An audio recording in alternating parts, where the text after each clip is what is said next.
And we find today that Muslims are in the firing line. We find that Muslims have become backward as far as science technology is concerned, as far as education is concerned. And the main reason is because we have gone away from the Quran and Sunnah. Previously, from the 8th to the 12th century, it was called as the Dark Ages. Dark for whom? Dark for the Europeans.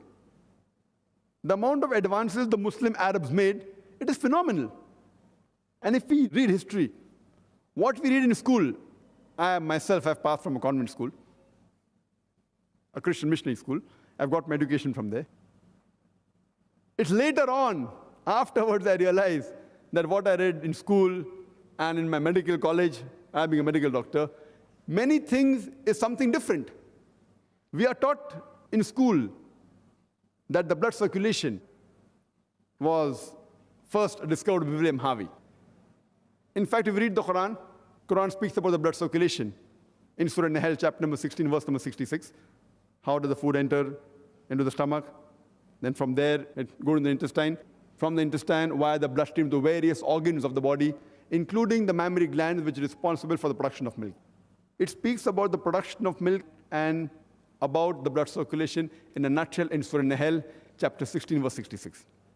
After I did research, I came to know that the first human being who first described the blood circulation was Ibn Nafis, 600 years after the Quran was revealed and 400 years before William Harvey. But when we read in our textbook, we are told about William Harvey. How many of us know about Ibn Nafis? How many of us? Hardly anyone knows that Ibn Nafis was the first person who described the blood circulation. We learn about geography, but the person who drew the first world map of geography was Al-Idrusi in 1154. What we study, the digits in school, you know what it's called? It is called as Arabic numerals. The 1, 2, 3, 4 that we use for writing, 1, 2, 3, 4, it is called as Arabic numerals. The other is the Roman numeral. The Indians were the people who first discovered about the zero, and the Arabs took it from there and made it famous to the world by adding a decimal. That's how we have the system today.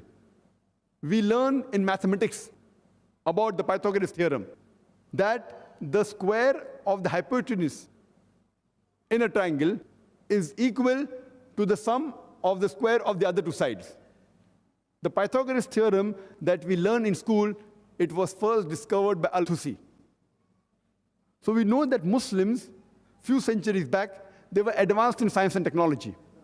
But when we read in our textbook today, they are hardly mentioned. Who is the father of trigonometry? It is Al-Biruni. Have you heard of Al-Kindi? Al-Kindi wrote 200 works in mathematics, in geometry, in logic. And at a time when Galileo, Descartes, and Newton, when they said that all physical laws are absolute, he said that it was relative. Later on, Albert Einstein did more research, and he propounded the theory of relativity. When we read history, we come to know that Muhammad Ahmad and Hassan Shakir, these brothers, they measured the surface area of the earth by measuring an angle at the Red Sea at a time when people thought the world was flat.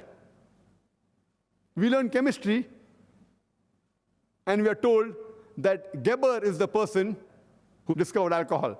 It is Jabir ibn Hayyan, Jabir. When they write in our textbook, it is Geber, sounds like a Westerner, Geber. It is Jabir ibn Hayyan. So when we read, we think, oh, it's a Westerner, Geber. And Jabir ibn Hayyan, he discovered alcohol, and the word alcohol comes from the Arabic word al-gul, meaning evil spirit. When we read history, we come to know about Muhammad Zakaria al-Razi. He was advanced in the field of medicine, and he even wrote books on measles and smallpox. When we read medicine, we know that Ali ibn Abbas, he wrote 20 volumes on practice and theory of medicine. We are told about Avicenna, the Aristotle of the East. It is Ali ibn Sina. Ali ibn Sina, he was called as the Aristotle of the East.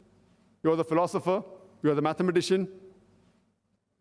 So when we go back to history and we see that we Muslims, we were on top of the world. The reason we were on top of the world at that time is because at that time, we were close to the Quran and Sunnah. Now, we have gone away from Quran and Sunnah, and that's the reason we are in the firing line.